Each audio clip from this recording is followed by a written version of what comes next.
তাহলে কি আমরা দুদিন পর পরে রাজপথে নেমে তাদের মোকাবেলা করব? রক্তের গঙ্গা বয়ে যাবে, রক্তের হোলি খেলা শুরু হবে, আর আপনারা উপদেষ্টা হয়ে সেখানে বসে বসে সেগুলোকে উপভোগ করবেন? আমাদের গোয়েন্দা সংস্থার যে মশাইরা আছেন, এনএসআই এর মশাইরা, এসবির মশাইরা, ডিজিএফআই এর মশাইরা, আপনারা কি করছেন? আপনারা কি নাকে তেল দিয়ে ঘুমাচ্ছেন? আপনারা কি মশা মারছেন না ঘাস কাটতেছেন? সরকারের উপদেষ্টা, মাননীয় উপদেষ্টাদের প্রতি আহ্বান জানাবো যে এই ব্যর্থতা কিন্তু আপনাদের। আপনারা কিন্তু প্রকারান্তে দেশ চালাতে ব্যর্থ হচ্ছেন। আওয়ামী লীগ কিন্তু ঘুমিয়ে নেই, এটি আমাদেরকে বুঝতে হবে এবং মনে রাখতে হবে। আমি শিক্ষার্থী বন্ধুদের প্রতি আহ্বান জানাবো, প্রিয় শিক্ষার্থী ভাইয়েরা, প্রিয় শিক্ষার্থী বোনেরা, আমাদের ছাত্র বন্ধুরা, দেখুন আপনারা আজকে এক ভাই আরেক ভাইয়ের বিরুদ্ধে লাঠি নিয়ে, আপনারা এক ভাই আরেক ভাইয়ের বিরুদ্ধে ইট পাটকেল নিয়ে আপনারা ছুটছেন, এক ভাই আরেক ভাইকে আহত করছেন, আক্রান্ত করছেন। এটি কেন হচ্ছে? এটি প্রশ্ন আপনাদের কাছে রাখছি। দেখুন, এই যে সোহরাওয়ার্দী কলেজ বা কবি নজরুল কলেজ বা ডক্টর মালেক কলেজ, মাহবুবুর রহমান কলেজ এবং ন্যাশনাল মেডিকেল কলেজ সহ আরও যে কলেজগুলো এই সংঘর্ষে জড়িয়ে গেছেন, এই সংগ্রাম কি, এই সংঘর্ষ কি কোনো প্রতিষ্ঠানের বিরুদ্ধে কোনো প্রতিষ্ঠানের সংঘর্ষ? এই কোনো প্রতিষ্ঠান কি কোনো প্রতিষ্ঠানের শত্রু এখানে? এটি একটু চিন্তা করে দেখুন, এখানে কিন্তু কোনো প্রতিষ্ঠান কোনো প্রতিষ্ঠানের শত্রু নয়।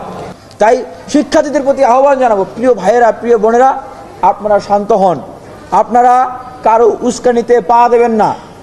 এই পরিবর্তিত রাজনৈতিক পরিস্থিতিতে ফ্যাসিবাদের দোসরেরা, ফ্যাসিবাদের দালালেরা রন্ধ্রে রন্ধ্রে ঘাপটি মেরে বসে আছে এই গণ অভ্যুত্থানের স্পিরিটকে নষ্ট করার জন্য, এই গণ অভ্যুত্থানের যে স্বপ্ন, যে রাষ্ট্র পুনর্গঠনের স্বপ্ন আমরা দেখছি, সেটিকে নস্যাৎ করার জন্য।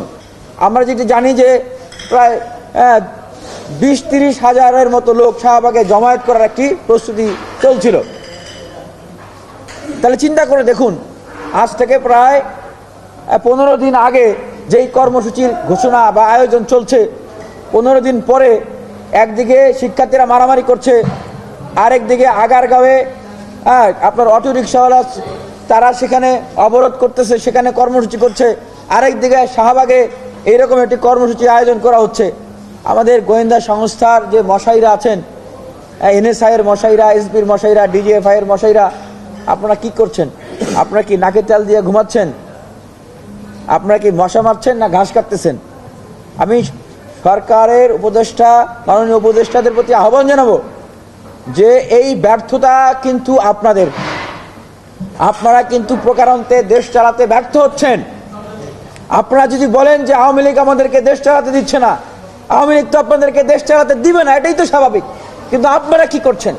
এত এত রক্ত, এত এত জীবনের বিনিময়ে তার ফলস্বরূপ আপনারা গিয়ে উপদেষ্টা হয়েছেন। এখন আপনারা যদি এই ফ্যাসিবাদী শক্তি, আওয়ামী লীগ, জাতীয় পার্টি সহ এই রাজনৈতিক দলগুলোর রাজনৈতিক অবতৎপরতা থেকে আপনারা বন্ধ করতে না পারেন, তাহলে কি আমরা দুদিন পর পরে রাজপথে নেমে তাদের মোকাবেলা করব? রক্তের গঙ্গা বয়ে যাবে, রক্তের হোলি খেলা শুরু হবে, আর আপনারা উপদেষ্টা হয়ে সেখানে বসে বসে সেগুলোকে উপভোগ করবেন? আমরা সেটি মনে করি না। আমরা মনে করি আপনারা যারা জুলাই গণ অভ্যুত্থানের স্পিরিটকে ধারণ করেন, শহীদদের স্পিরিটকে ধারণ করেন, আহতদের আহাজারিকে আপনারা ধারণ করেন, আপনারা এই ধরনের কাজ করতে পারেন না।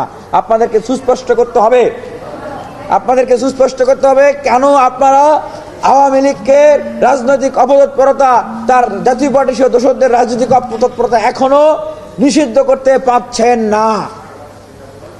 এই প্রশ্নের উত্তর আপনাদেরকে দিতে হবে।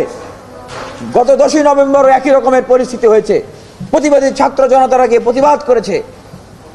এখন তো প্রশ্ন জাগে যে আমরা দেখলাম যে উপদেষ্টাদের বিষয়ে অর্ডিন্যান্স জারি করা হবে, অধ্যাদেশ জারি করা হবে। মানে কি, উপদেষ্টারা যা করবেন তার জন্য তারা দায় মুক্ত থাকবেন। যারা উপদেষ্টা হয় নাই তাদের কি হবে? আপনারা তো অধ্যাদেশ, অর্ডিন্যান্স জারি করে দায় মুক্তি পেয়ে যাবেন। তাহলে এই সংবিধান, এই আইন, এই প্রক্রিয়া অনুযায়ী আমাদের কি হবে? দেখা যাবে যে যাত্রাবাড়িতে যেই পুলিশকে মেরে ঝুলিয়ে রাখা হয়েছিল, যিনি মেরে ঝুলিয়ে রেখেছিলেন, তাকে কি আমরা বাংলাদেশে বীর হিসাবে আমরা তাকে কি সম্মানিত করব? এতদিন যে আপনারা সরকার পরিচালনা করলেন, এখন আবার আমরা দেখতে পেলাম যে আবার আজকে যে নতুন রাজনৈতিক দল বৈষম্য বিরোধী ছাত্র আন্দোলনের নেতৃত্বে নতুন রাজনৈতিক দল আসবে, সেখানে বলা হচ্ছে যে উপদেষ্টা নাহিদ ইসলাম তিনি পদত্যাগ করে এসে নেতৃত্ব দিবেন। তাহলে আপনি গেলেন উপদেষ্টা হয়ে দেশ চালাতে, রাষ্ট্র চালাইতে, আবার এখন আপনি আইসে এখানে নেতৃত্ব দিবেন। তার মানে কি তাহলে আপনারা 100 দিন কি আপনারা ব্যর্থ? আপনারা নেতৃত্ব দিতে পারেন নাই?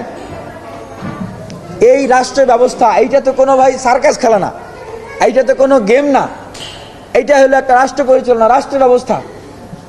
আওয়ামী লীগ যদি ফিরে আসে, এখানে যদি আবার প্রতি বিপ্লব হয়, তাহলে আমাদের কারো তো অস্তিত্ব থাকবে না।